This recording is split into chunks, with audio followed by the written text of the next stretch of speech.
Sartorian talde bat sortu deu, batez ere Kataluniako herrialdeari garai hauetan atxikimendua emateko. Eta horri buruz, ze gauzak goian herri mailan, horri buruz hitz egiteko hemen dakau Mark, beraz Kataluniakoa, hemen biziana, eta esplikatuko izo pixkat gure plangitza. Bai, Kataluniarekiko elkartasun taldea. Hasteko, pentsa aurreko honen helburua bikoitza da. Batetik, herrian dagoen egonizeina adieratzea eta kezka hori partekatzen dutenei mobilizazioetan parte hartzera gonbidatzea.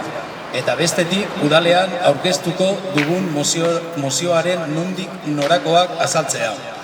Badakigu hainbat lasarte horiatarrek harreman estua dutela Kataluniarekin, eta kezkatuta bizi dutela han jasotzen ari dena.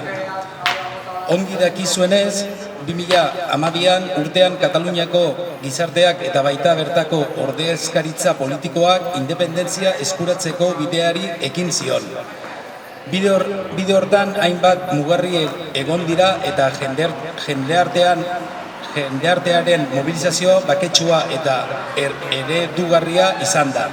2017ko urriaren batean egindako galdeketa izan zen horietako bat. Egun hartan, gizarte zibilaren antolaketa eta galdeketaren defentsa eredugarria izan zen. Hala ere, Espainiako estatuak ez du berdin kokatu.